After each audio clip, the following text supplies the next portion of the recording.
stopped, and she straight up asked him once they stopped, "Are you the Green River Killer?" And he said no, because he's not just going to be like, yeah.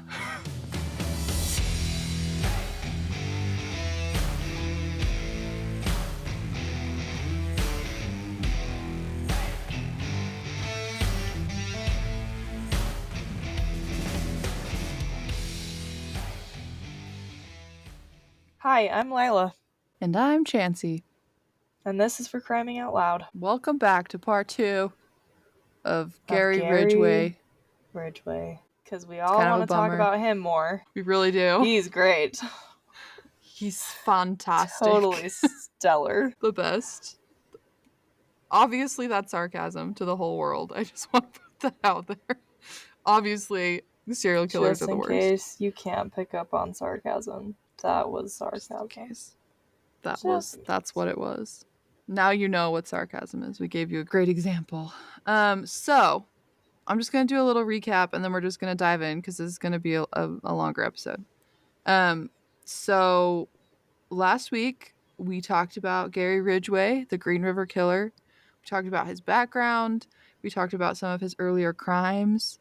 We talked about his craziness with stabbing people and drowning people potentially and trying to rape people. And we just barely started getting into the investigation of his first murders.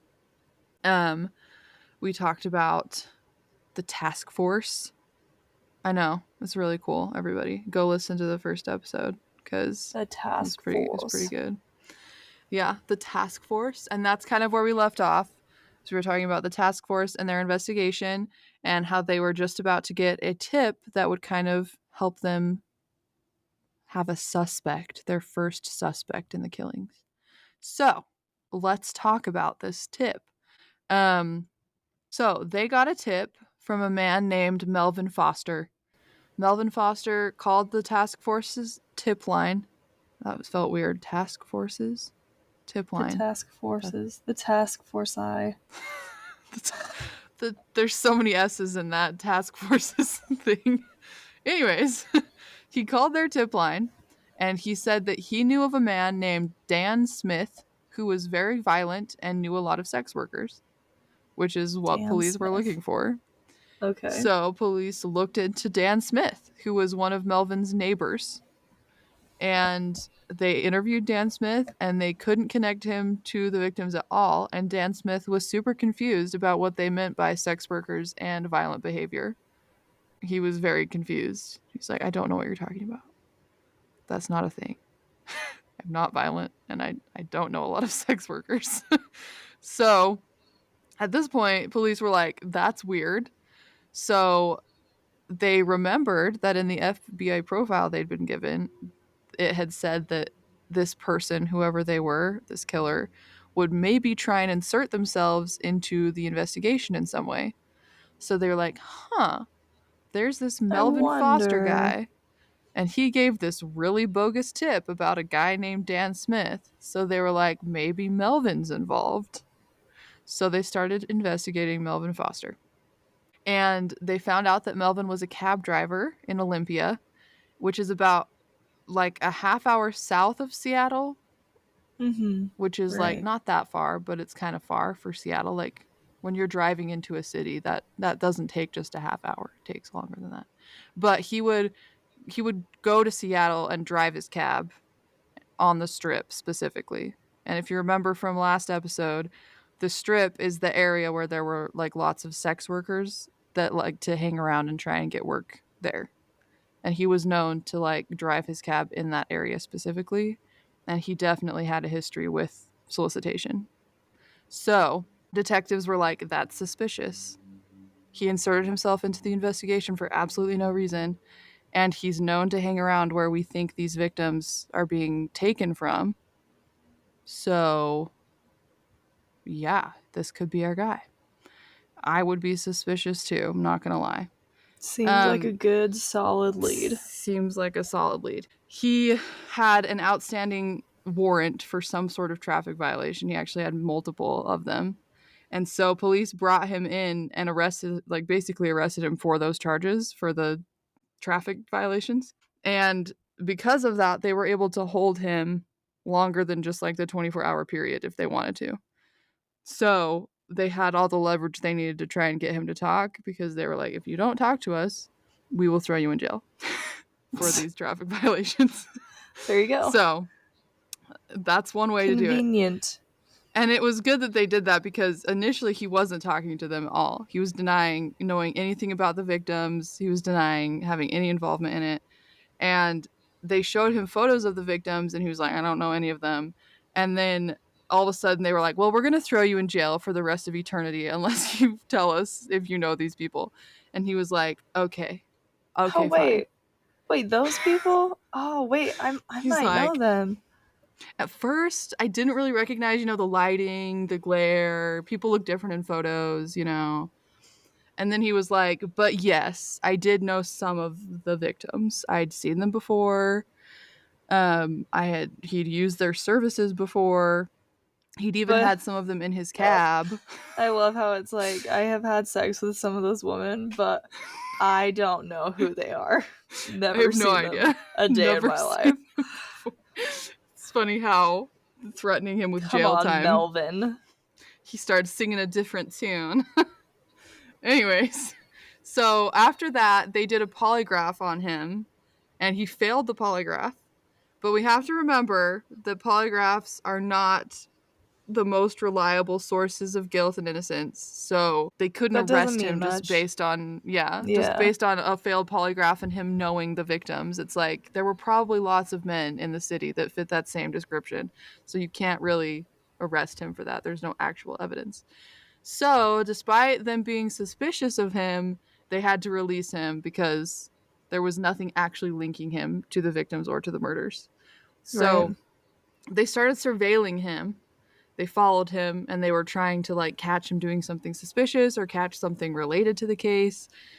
And it was not great, because once they started doing that, once he was released, Melvin started talking to the press. Like, he went to the press himself, and he started like telling this sob story of being this innocent man who was being followed around by police for something he didn't do, and that he'd been mistreated when he was being interrogated, and blah blah blah blah blah. And so it just didn't look good for police, and they weren't finding anything after weeks of surveilling him.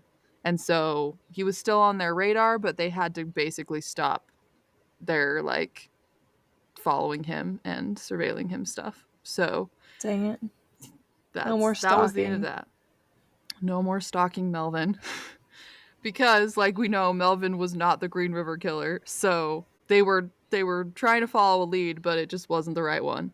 And eventually, later on, he would be ruled out because he actually had an alibi for like multiple of the murders that were to come. So he was ruled out. But either way, police were literally hitting dead ends. Like, Melvin was literally their only suspect in this case, probably for like the entire course of the investigation. Thought that you said that this tip led somewhere.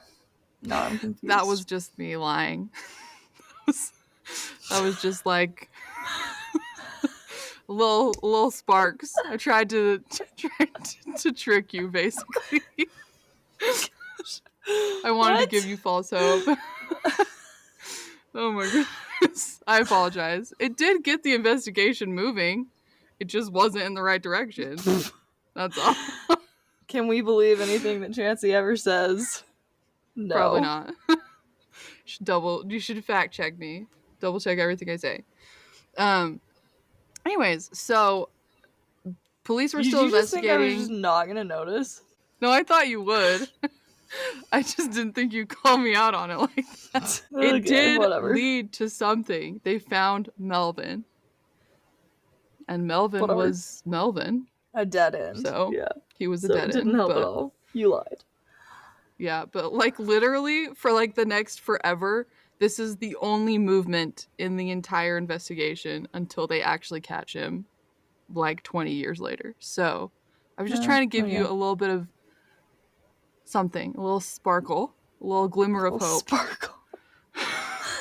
Okay, so, whatever. anyways, I'll forgive you. Police obviously hit a dead end with Melvin. I'm sorry that the tip didn't pan out.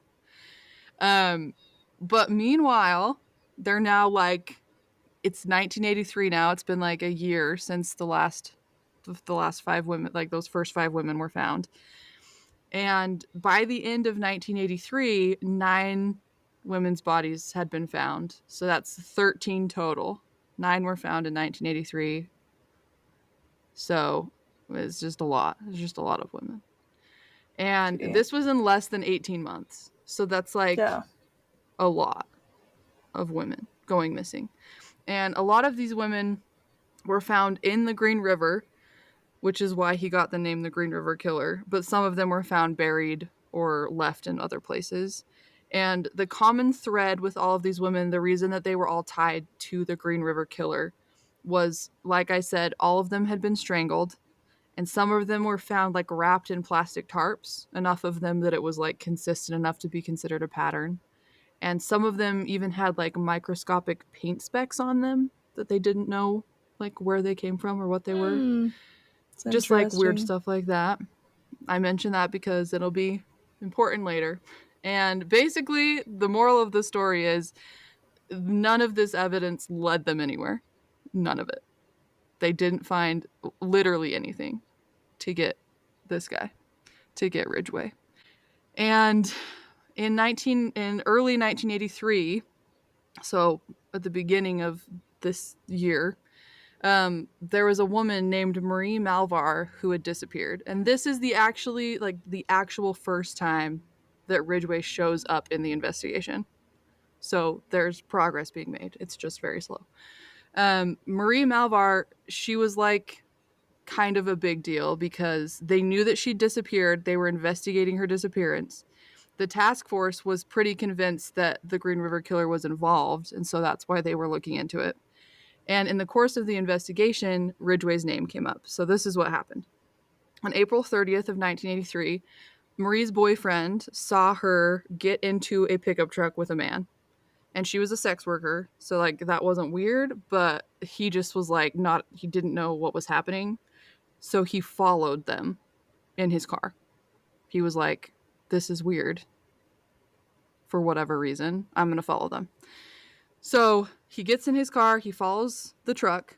This truck was a maroon pickup truck.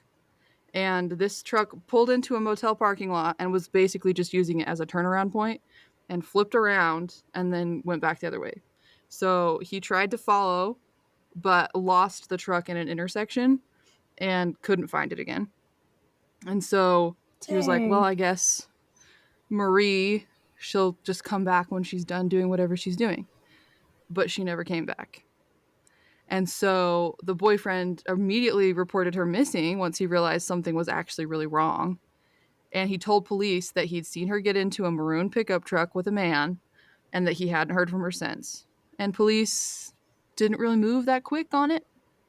Like they weren't doing enough for the boyfriend who's not named. That's why I keep calling him the boyfriend. So less than a week later, he comes back to the police station and he says, I just searched all the neighborhoods in the area where that truck disappeared, and I think I found the truck. I think I found it. And so he gives police an He's like, address of where he thinks you this truck suck is. at your job, so I did it for So you. Now I'm going look to do it into for it. you. And that's literally what he did. He was like, this is the address. Please go check it out. I'm pretty sure that's the truck that my girlfriend disappeared in. So the police dispatched 2 officers to go and figure out if this was where Marie had gone. So they went and they showed up at this address and they saw the truck. It was a maroon pickup truck. And somebody was in the yard. And so they started talking, and this man's name was Gary Ridgway. And this was his house, and this was his truck. And so they started talking to him, and they started asking him, do you know Marie Malvar? What's going on? So they start talking to him, and he's very cooperative. He's very calm. He spoke to police. He told them that he'd been known to pick up sex workers before, but he'd never picked up anybody named Marie, and he didn't recognize her photo. Police took him at his word. He was Of way calm course. and cooperative, and they And then left. those little beady shark eyes. Yep. Those dead eyes. I don't know how those eyes are convincing anybody of innocence, but apparently he was good at it because he does it multiple times. That and the pedophile So, mustache. literally. Anyways, so later, after his arrest, because he does get arrested, so I want people to have some hope. It just takes forever. He would confess that he had in fact killed Marie, and literally, like, it had been like 5 days since he killed her, and he'd driven her home on April 30th, the day that the boyfriend was following them, which is heartbreaking because he literally killed her. If the boyfriend had been able to, like, not obviously it's not his fault, but if the boyfriend had been able to keep following him and hadn't lost him in traffic, then he probably could have stopped this from happening, and Ridgway might have been stopped like forever because he would have been caught. But that's not what happened. So One that's a red bummer. light. One red light. It's the worst. That's all it took. It's like the butterfly effect, you know? Anyways, so on April 30th, Ridgway took her home and killed her. And Ridgway said that she fought so hard that she left scars on his arm from the scratch marks. You go, girl. And yeah, you go, Marie. When police came to his house a few days later to question him about Marie, he was nervous because he was wearing a short sleeve shirt. He was nervous that they'd see the scratch marks on his arm. They didn't notice. And they didn't notice. Great job. So he leaned on the fence so that they wouldn't see them. Like, he hid them from him in a casual way. He was always so casual, so calm. It's the worst. It's maddening. But as soon as the police left, he was like, this is a problem. This could actually be bad. So he went back to the place where he's left her body, because he hadn't actually buried her. He'd just left her somewhere, and he was going to go back later and bury her. And he couldn't find where he'd left her. He didn't know. He looked for 3 hours because he left her in the woods. That was like his thing. Oh. Kind of deep in the woods because it's Washington. It's like basically just woods. So he left her there, and he like looked for hours and couldn't find her, and he ultimately gave up and never went back. And she wouldn't be found until 20 years later. You're leaving a dead body just like out in the middle of the woods. There's like wild animals. There's like things going on there. No, yeah. I'm just saying. No.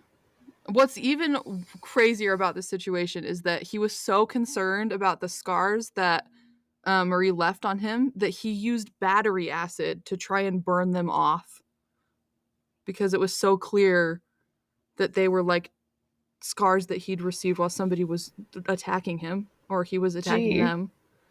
And so he literally tried to burn them off with battery acid. Did it work? And it sort of worked. I mean, it deformed his arms, but like, I guess you couldn't tell it was scratches anymore. Yeah, I guess you could be like, it was an accident at work or whatever, but like, it didn't really like, he still had scars, way worse scars on his arms, but he didn't care about that because he just didn't want to get caught. So I guess it served its purpose. So anyways, that was 1983, the beginning of 1983. And jump forward another year, 13 more women are found dead. Oh my gosh. It's been in 1984. Man has no chill.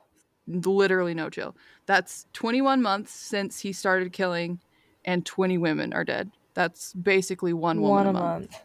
For 2 years, basically 2.5 years. So it's terrible. It's also interesting though that like he didn't escalate within that time. That's like a long time to just stay on a steady, you know what I mean? Yeah, like he never, a lot of time with serial killers, like you see this with Ted Bundy, he just lost it. Like he was doing like the steady thing for a while, and then at the end he just lost his mind and he killed like it's like 8 people in like a week. Yeah. He lost it. But this guy, he had none of that. It was just consistent. Steadily. Yeah, it's crazy. Well, what's almost interesting is like, that's what I'm saying. Like, he started by 5 murders, and then it's Yeah. almost like he went backwards, which is weird. Yeah. Well, with the first 5 murders, he hadn't actually killed them all like back to back. They'd just been found at the same time. So they'd actually Okay, been killed that over makes the more course of sense. like 2 months, which is still a Okay, lot, still but more than like he. it's more than what Yeah, he continued to do, but like it's not like he killed them all at the same time or something like that. He just like started off killing a lot of them and then kind of eased off of it. gee, And that's it was like one a terrible. month, which is just horrible. Like terrible. So, and literally he wasn't even halfway done. Like he was at this point he became like the largest mass murderer in American history at this point in time. And Yeah, he literally wasn't even halfway through all of the victims he would eventually kill. Like it's wild to think about that. It's horrible. So, in 1984, this is when we get like this something happens that's like really going to be helpful. Um this is when a woman named Rebecca survives an encounter with the Green River Killer. This is his only surviving victim. Rebecca. Rebecca is a champ. So, this happened. It actually happened in 1982, 2 years before she comes forward.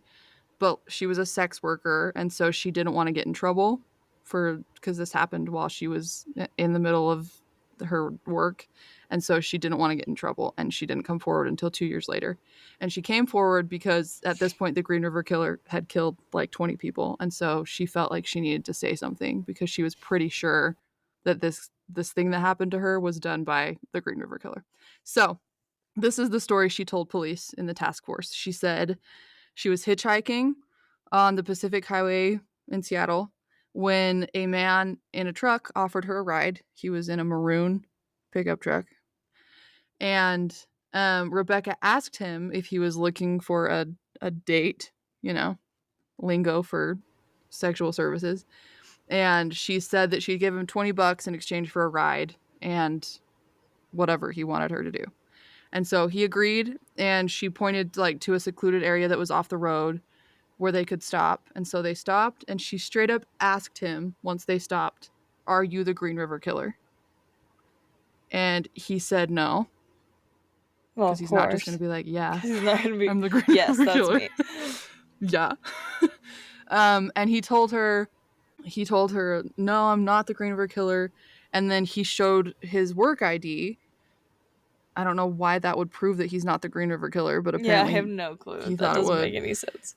But she saw the work ID, and it was a work ID for Kenworth Trucking Company. Ridgway works at Mm. Kenworth Trucking Company. We talked about that last episode. So, once they were pulled off and she was convinced that he wasn't the Green River Killer, um, they were in the middle of what she had been paid to do, and he accused her of biting him, even though she had not bitten him. And he pushed her onto the ground and put her face in the dirt and then wrapped his arm around her neck in a chokehold and literally started strangling her. Dang. So, literally, she fought hard. She struggled with him. She said it was about 20 seconds of her like trying to break free, and she did. She broke free. And so she just started running through the forest towards this trailer park nearby. And so she just kept running, and she said she could hear him chasing her for a little bit, but eventually he gave up and ran back the other direction and got in his truck and left. That's terrifying. So Rebecca ran to one of the trailers and she told the people in the trailer that she'd been attacked, and her blouse was torn and she had like strangulation marks on her neck. Yeah, Like she she was would. physically fine, like she was going to be okay, but she was terrified he'd come back, so she didn't leave the trailer for like a long time.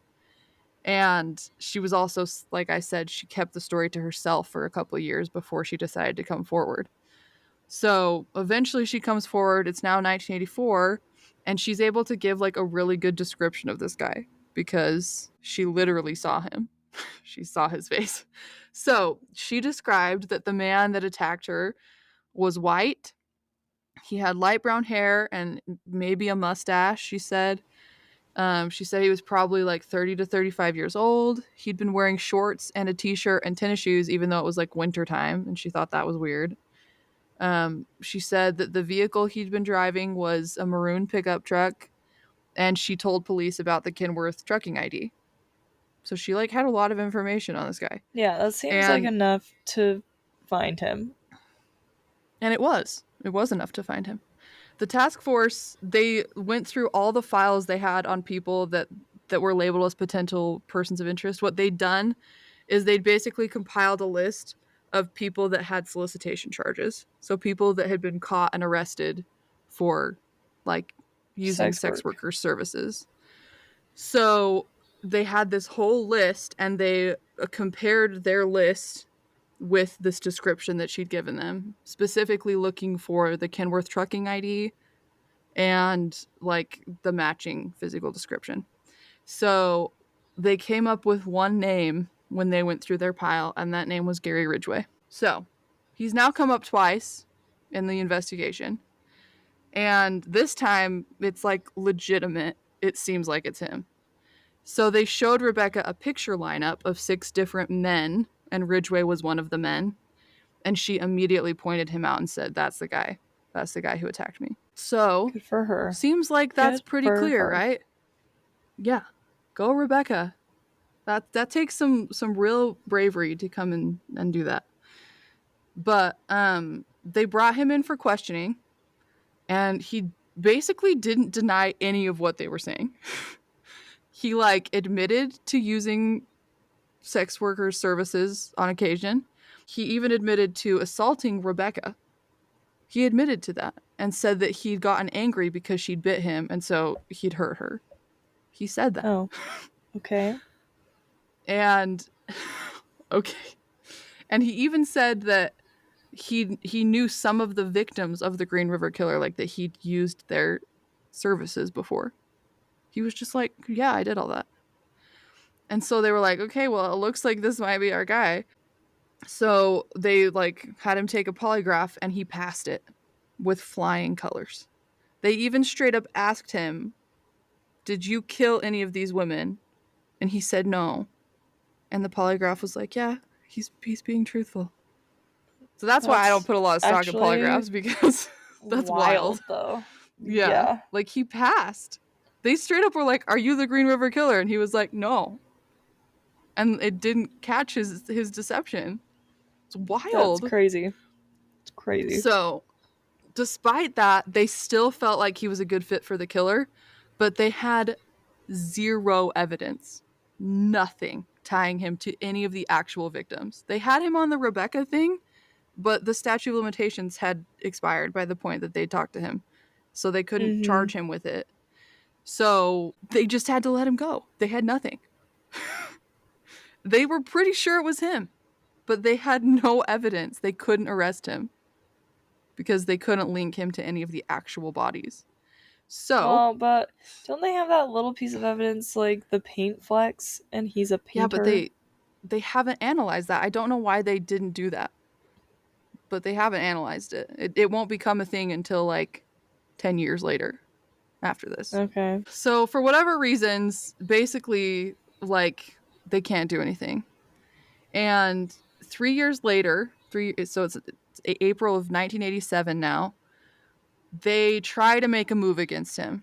They have enough to get a search warrant to search his home and his vehicle and to search his work locker. So they do that.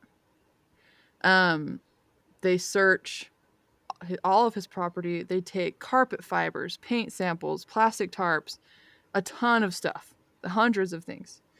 And these items are all sent to a crime lab to be compared with like the tiny bits of evidence that they have from the victims' bodies. And literally like nothing connects. For whatever reason, I don't know if they like just didn't take the right paint samples. Like, I don't know what it was.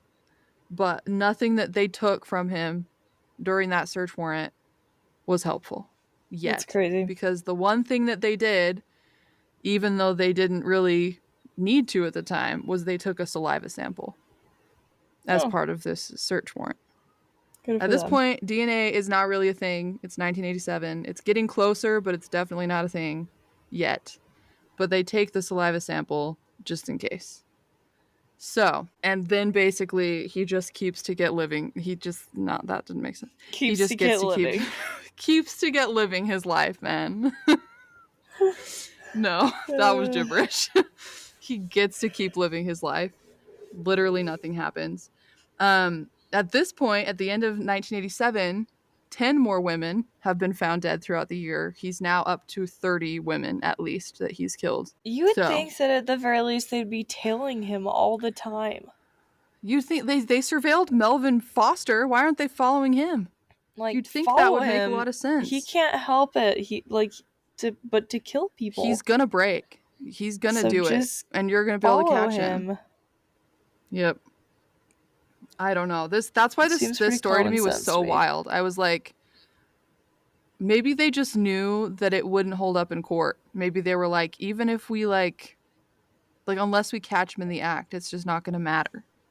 Which I guess I could see, but like, wouldn't you at least want to try? He's killed 30 people already. I mean, you could catch him in the act. Follow him. I know. I don't know. But for whatever reason, they didn't. And 1987 turns into 1988, and he gets married again. He gets married to a woman named Judith Lorraine Lynch. And she married him up until he got arrested in 2002. So they were married for like a hot minute. It was like Judith. A long time. Judith. Why? What's Judith. The appeal? Literally. And this is the first time that he gets married and he's actually like a serial killer. The first two marriages were before like he really started doing anything. He'd maybe like hurt those people when he was a teenager. Who knows what he did when he was in Vietnam. But like at this point he hadn't like started his Green River killings. Right. With Judith, he was like firmly like, I'm a serial killer. I've killed at least 30 people at this point. You can't blame these women, but you're also just like, how do you miss that? How do you miss it? And that's one of those things. It's like, obviously it's not her fault. She had no way of knowing, but at the same time, wow. So anyways, he marries Judith, and they seem to have at least from her perspective, they have a pretty normal, I don't know, relationship, marriage, I guess. It's really strange. This is just a random side note, but if you look at a picture of Gary's parents and then you look at a picture of his wife, like they look like, his parents look like an older version of him and Judith. I'm gonna post these pictures and I'm gonna send them to Lila because I just need somebody to see what I'm seeing. Because I was like pretty horrified. I was like, they look exactly the same to me. I'm sending you the picture. It's being sent right now. I had to screenshot it because it wouldn't download. So the top picture is his mother and his father, and then the bottom picture is him and Judith. No, and yeah, Judith definitely looks like his mom. Is like a carbon copy of his mother. Like, they wear the same glasses, basically. Their face shapes are the same. Their smiles are basically the same. It's weird. Yeah, they're pretty close to each other. It's weird. It's very strange. That's who he marries, and that seems like a weird psychology thing that his wife literally looks just like his mother that hated him. Anyways. Yeah. Who knows? He gets married. He starts living the married life. Apparently things are normal, but he's still killing people. He's still killing women. And between 1985 and 1998, he kills 17 more women, at least. There's actually 4 murders later that you find out about, so it's more like 21 women. Which is definitely slowed down from the first 3 years of his serial killerness. From like 1985 to 1998, that's like over a decade, right? That's like 13 years, and he only kills like 20, not like only, but he kills 21 women in that time, when he killed 21 women in like 2 years before. So he slowed down a little bit, but not like he didn't obviously stop. So crazy. That Yeah, I yeah. honestly don't know how a person can get away with this for this long. Like he No. felt invincible. He literally did. He'd been questioned by police multiple times now for what he was literally doing, and just by being chill and not like freaking out, he'd just He gotten gotten away away with with it. it. Yeah.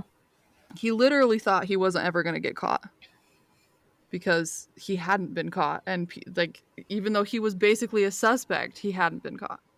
So, um in any case, it's 2001. So it's been like 19 years since he started killing people in Seattle. And at this point, there's a detective who was on the task force named Tom Jensen, and he finally decided to submit the saliva sample that they'd taken from Ridgway in 1987, and he wanted it profiled. He submitted it for DNA typing at a crime lab. So, it took a while, but later in the year, there was a forensic scientist named Beverly Himmick who analyzed this sample, the saliva sample, and he also analyzed, not he, it's a she. And she I was also like, he, analyzed Beverly. Beverly. What an interesting man name. I mean, it could happen, but Yeah, I mean, things happen. But Beverly, she analyzed swabs that had been taken from Marcia Chapman. She was one of the first victims that was found in the river in 1982. And she had been found on the riverbank. So her body had a little bit more evidence on it. And they were actually able to get like a vaginal swab, and they found semen in her. And so they were able to compare it to the male DNA profile that they took from the saliva sample that was submitted.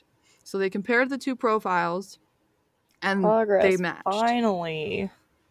Finally, there's some progress. Finally. So Somebody's they doing knew it was something. a male DNA profile, and they knew that it was Gary Ridgway that had left that profile in Marcia Chapman. So that's progress. They also found pubic hair on Opal Mills. She was one of the first 5 victims as well. And they were able to match it to the same DNA profile that matched Marcia's and the saliva sample. So they were like, that's 2 women that they can connect him to now. So at this point, that's really exciting news. They had a second scientist come in to kind of double check everything and to perform more analysis. And they took from a third victim, they'd taken swabs as well. Her name was Carol Christensen. And she also was found with the same DNA from the same person on her. Ooh, buddy, And it's not looking good so for you. 3 women were found with your DNA, and they were murdered. And so that's pretty solid evidence. That's about as solid as you get. So they took all of this information, and the scientists basically said, there's no chance that this is anybody other than Ridgway, unless Ridgway has a twin, because they had enough of a DNA profile to be like, only one person will fit this in the whole world, and it's Ridgway. So 2 months after the DNA was confirmed, police were ready to make a move. Ridgway had actually been arrested 2 weeks before they arrested him. He'd been arrested for solicitation by an undercover cop who was pretending to be a sex worker. And they'd questioned him about lots of stuff about what he was doing, and they arrested him for the sex work solicitation. And then he literally said to the people interviewing him, quote, "You should contact the Green River Task Force because they know me real well," end quote. What? So he was being interviewed by these random police, and he was He's like, "You call the Green River Task Force." He like basically confessed that he was the killer. Did he like? And then But did he think that they were gonna let him go again? they did, because this was 2 weeks before they arrested him.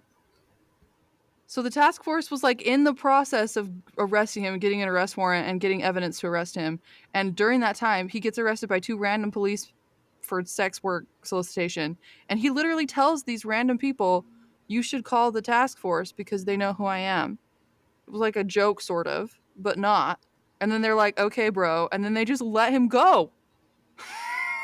Sorry, That's I don't know why, really but that just gets me. That's just like bonkers. the dumbest thing ever. You had him. I mean, they arrest him 2 weeks Bonkers. later, but like he literally told you basically that he was the killer. And then they're Yeah. just like, cool. Goodbye.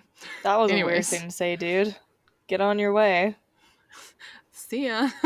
Yeah, they released him right after that interview. So, anyways, 2 weeks later, the task force does arrest him for real. When he was leaving work, he was charged with the murders of Carol Christensen, Marcia Chapman, Opal Mills, and Cynthia Hines. They were able to charge him with the first 3 murders because those were the bodies that they'd found his DNA on. And they were able to charge him with Cynthia Hines' murder because she'd been found with one of the other bodies with Carol Christensen. And so, like, it just kind of got grouped in together. They were able to get him charged with that as well because two dead bodies by each other are probably related. So they just went with it. So Nice. right off the bat, the DA's office was like, we're going for the death penalty in this case. Like, we know he has more victims than this. He's a menace to society. He's a monster. We're going for the Literally. death Yeah. penalty. So over the next year, they start building a very solid case against Ridgway, but the only evidence they had was this DNA evidence. And it was really good evidence, but like DNA was pretty new. When it comes to like a jury, they were a little bit concerned because it That they hadn't wouldn't been like, understand. yeah, that they Yeah. wouldn't understand it and think it was enough evidence. So they wanted to get something else. They wanted to make sure that they had like a solid case. So at this point, they start getting more of the evidence tested from what they had. And what they finally did was they got those little tiny microscopic paint samples, those specks tested, and they figured out what they were. So they figured out that these little specks that they'd found on the clothing of Wendy Cofield and Deborah Estes were actually this like specialized paint that was literally only used by the Kenworth Trucking Company. So we know Ridgway worked for them and he was a truck painter. And so that was like the evidence that they needed to feel Caught confident you that freaking red-handed. literally they have the DNA evidence now, and they also have these paint samples that like literally only he could possibly have put on these bodies. So now they're able to charge him with, I think it was 7 murders because of these paint samples and now the DNA. So they have enough. They're going to move forward with the trial. They're going to move forward with trying to get the death penalty. And at this point, the prosecutors receive a call from Ridgway's lawyers. And his lawyers offer a plea deal to the prosecutors. They Oh, say please. Ridgway will confess to he'll confess to all 7 murders. He'll plead guilty, and to 40 or 45 more murders Ah! that if Ah! you don't pursue the death penalty in this case. So the How do prosecutor, you not? that's what he said. He was like, because I read the entire prosecutor summary. It was like 50 something, 60, 70 something pages. It was so long. But in it, he said that he really like carefully considered this deal because he didn't want Ridgway to get away with it. But Yeah. he didn't want the victims that hadn't been able, like they hadn't been able to like charge him with all of the victims' murders, even Right. though they knew he had more. And he didn't want their families and their loved ones to like To miss out on feel. getting justice for Yeah. the people that had Yeah. been victims. I agree with that. So he decided to accept the offer, which I think is probably the only thing he could have done. I don't think you can just be like, no, because there's so many people involved in this and they deserve to know how their loved ones died. And so Yeah. Exactly. I think it was the right call. I think it was the right call too. But they did insist that the deal be changed slightly. They wanted him to confess to literally any crime he'd committed before and after his whole spree with the serial killings. So they wanted him to confess to all the murders, and any other crimes he'd committed in that time and before and after that time. So they were like, literally anything you've ever done needs to be put out on the table. Yeah. Any We crime need you've to ever know. committed, we need to know about it. And if you lie to us in any way, we will kill you, basically. We will pursue the death penalty, and we have a solid case, so you will probably die. So that's basically what their offer was, and he accepted it. Ridgway was, like I said, average IQ. He was not dumb, so he accepted the plea deal.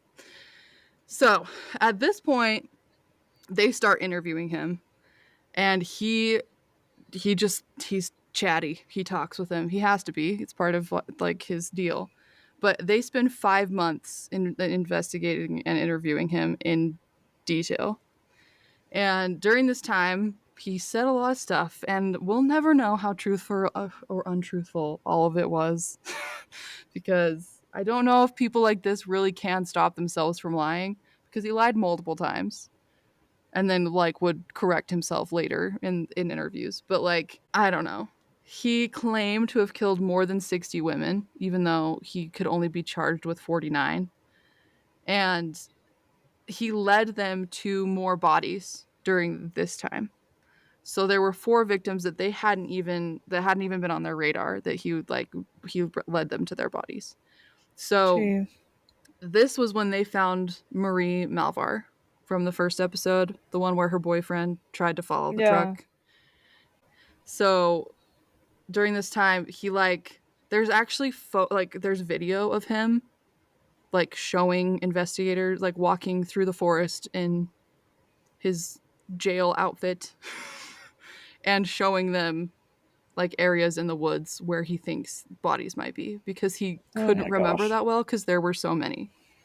Yuck. So it's horrible. It's horrible. And he basically walked them through like his motivations and what he did, because they were trying to get as much as they could about his motives and his crimes so that they could charge him accordingly. So initially, Ridgway talked about what he called a rage that came over him, and that basically he just had to kill women when he felt this way. No. Which is just garbage. And he later I don't said, believe like, in actually, this. that's not true. But he literally, like, he would just say something like that, it was like he was almost trying to, like, explain something or make it seem like it wasn't that bad. And then later he'd be like, actually, just kidding. I just felt like killing people, and so I did. Like, why are you even lying about it? They don't care. You're a garbage person either way. So just tell the truth. Yeah, it doesn't matter if Anyways, you have an excuse or not. Because it you doesn't don't have an matter. excuse. You can't blame it on the rage. Like, you still did the thing. It's still your fault. So anyways, so he had a lot of excuses. He'd say sometimes it was always women did something that made him angry, and then he had to kill them. That's basically what the story was. Like, for instance, a sex worker wouldn't do something the way that he wanted them to, and so he'd get angry and he'd kill them. Or someone at work, a woman would like manipulate a man to get an easier job, and then he would take that anger out on a sex worker later that night because he was just upset. Like, that's what he said was It's a happening. bunch of bull. That's just garbage. He literally told investigators, actually, I'm lying. I killed those women no matter how I felt. It didn't matter if I was angry or stressed or whatever. I just did it because I liked how it felt. That's why I did it. And they were like, yeah, we know. You're dumb. You're the worst. So, he also talked about why he chose sex workers, because like they knew obviously like that was his main. There were obviously some exceptions to the rule in all the women that he'd killed, but like most of them were sex workers. And he Yeah. admitted that he didn't hate sex workers, because initially that's what he said. He was like, the reason I killed sex workers is because I hate them. And they're like, no, like, why? And he was like, honestly, they're just easier targets because nobody looks for them when they go missing. He was like, Yeah. I figured if Yeah. police were going to get involved, they wouldn't look that hard for young sex workers. Yeah, exactly. So, yeah. So, truly just like a garbage human. And You're just terrible. unfortunately, he was right about that, because that's part of the reason why he got away with it for so long, is because of the victims that he chose. Yeah. Like, it was hard to get 60 information people. on those. Yeah, it was hard to get information on those women because of what they did and their lifestyle. And that's not their fault, but he just picked vulnerable people. And it sucks that he was right about that. That he was smart enough to hide it for that long, honestly. And he did try to hide it. He had like a very intense routine that he'd go through to like make sure he didn't get caught and make sure that things went the way that he needed them to go for it to be a successful experience for him. So he Gross. basically, like, this was not just like a crime of passion thing, like he said at the, like, I just got angry and then I killed him. Like, he hunted and stalked these women before killing them. He would like go to the strip and watch women, pick the one that he wanted to kill, watch her for a while, and then get her into his truck, take her home, and kill her. So it wasn't like he just showed up that night and any woman would do. He actually Did talked about. he? Oh, sorry. No, you're good. No, I was just gonna. Did he like kill most of the women in his house, or like on the That's where street? he preferred to do it, but not always. Hmm. So sometimes it was at his house, sometimes it was like in his car, sometimes it was like outside in the woods. They'd go like some random place and he would Gee. kill them in the woods somewhere. So it just Wow. depended on the circumstance, but he always tried to get them to go back to his home, just some of them wouldn't do it, which is smart, but it didn't Yeah. really help all the time. So the way he talks about these women is disgusting, because like if you ever like listen to any of the interviews or read any of the transcripts from the interviews, like the way he talks about these women is like they're just objects to him. It's like when he talks about what he did, it's like he's reading something out of the finance section of a newspaper or something. Like, it's just, he's talking about the weather. It's just something normal, something everyday, something that you just don't really care about. So And disturbing. that's how he talks about this stuff. And it's crazy because like he literally was so just like, I don't know if he was dissociated from it or just broken inside somehow, but he couldn't remember the faces or the names of the women that he had killed. He could remember what he did to them and where he buried them and all of that stuff, but he couldn't like describe their faces or remember their names or anything. Like, it was crazy. He tried. He could be Not like, to I sound think like, super callous, but I think that when you have that many victims, it probably would become difficult to yeah, remember. to differentiate them. They would just blur. And he didn't obviously didn't care about them. They really were just objects for him to use how he wanted to use them. And like investigators would bring somebody that they thought was one of his victims and they'd be like, "Is this one of your victims?" Like they'd show a picture and he'd be like, "Where was she found?" And like all of that stuff, because that's the only way he could identify if he was the one that killed her or not, because he couldn't remember their faces. Like he had to like he used like landmarks and stuff in the forest and he would like bury them in clusters so that he could remember where they all were. It's just disgusting. Like, Yeah. I just don't even understand how this happened, honestly, how he got away with this for so long. So he told them that a lot of times he would have to convince women to like trust that he wasn't going to kill them because the Green River Killer was like just out and about and they knew that. And so he said that like almost all of them asked him straight up if he was the Green River Killer. And he always just said no, because he's not going to be like, yes, Yeah, yes, I well, am. obviously he's not gonna, yeah. Yeah. And so, But also, not to be anything, but like, I'm sure they just had to ask that question for their own sanity. self. Yeah, Yeah. but I'm like, sadly, that was not gonna help. No. Like, Obviously, nobody's nobody's ever going to gonna tell you that admit they to that. are. Yeah. But sometimes it's like maybe I can catch them off guard enough that like I can figure out if they give me a bad vibe or something, like if they act Yeah, weird about it yeah. or No, I agree. so I can kind of see how it would be like maybe helpful in at least sussing out like if they're Yeah, gonna I be think it like was also terrible or just not. probably comforting just to like hear Yeah, the just to the make sure. the confirmation that no, he's not, Oh, even if it's a I can, lie. yeah, I can convince myself that he's not scary. And he also said in his interviews that he felt like he didn't fit the description of what these women thought the Green River Killer looked like. He Really? said that Because I he think he thought, looks like a serial I killer. know. He So, said that he thought that they expected the Green River Killer to be like this big, tall guy and not just an average Joe. And so he was hmm. able to like convince them more easily. Another thing he did, which just shows you like what a trash, disgusting human being he is, he would use pictures of his son and children's toys in his car to try Oh and my like make women gosh. feel more comfortable around him. So like they would Please. ask for ID to prove that he wasn't a cop, and he'd open his wallet and a picture of his son would be there.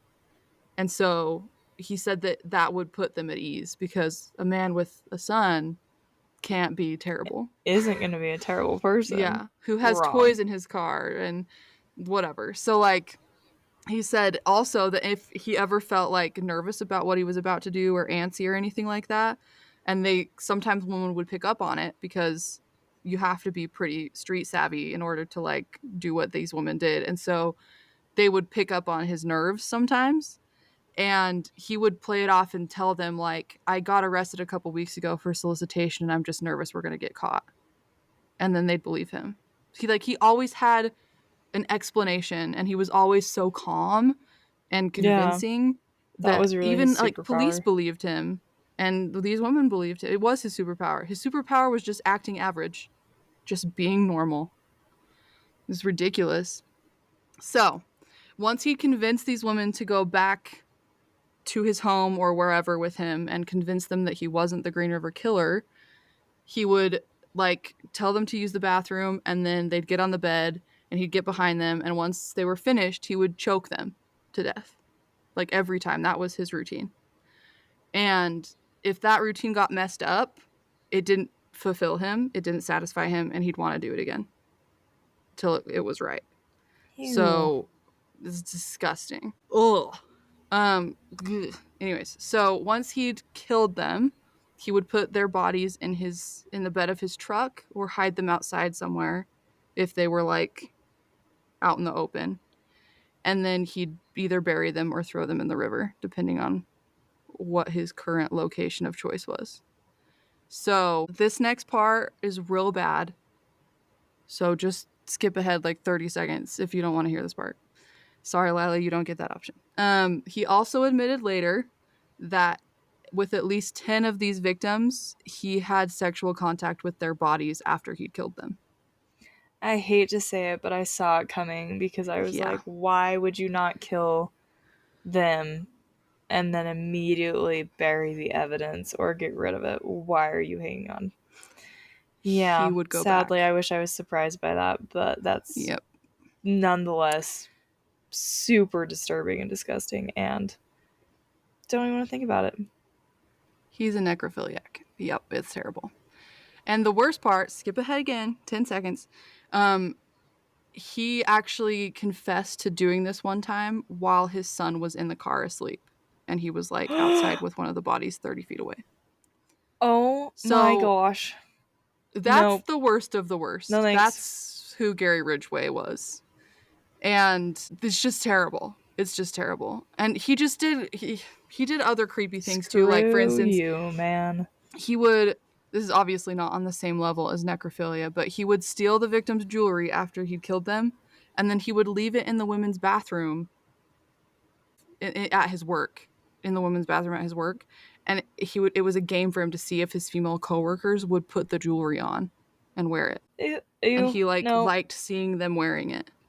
So this guy, he was nasty. Like, Uh, ugh. Anyways, so oh gosh. he confessed to all sorts of things while he was being interviewed. And basically, like, he was like, I was pretty shocked by how I got away with this because police talked to me all the time. Like, I was on their radar. And he was like, I truly believed I was not going to get caught. And he probably would never have gotten caught if DNA hadn't advanced at all because apparently he was just that good at evading police questioning. So, anyways, in December of 2003, Ridgway was sentenced to 48 life sentences to be served consecutively, which means he had to serve them back to back, which isn't possible unless you're like 1,000 years old. So he was going to be in jail forever. Um, no possibility of parole. And for like a decade, he was in solitary confinement, and then they moved him to a federal prison, and then they moved him back to Washington State Penitentiary, where he is now. He is still alive. So that sucks for people everywhere. So at least he's rotting, and he'll die eventually sometime. So that is the Green River Killer. That's Gary Ridgway. It's a really gross story. Disturbing. So, yep. Tip of the week, if you're ever investigating a murder, make sure to take DNA swabs, all the DNA swabs from everybody that will give them to you. So, it could solve a murder. Stay frosty.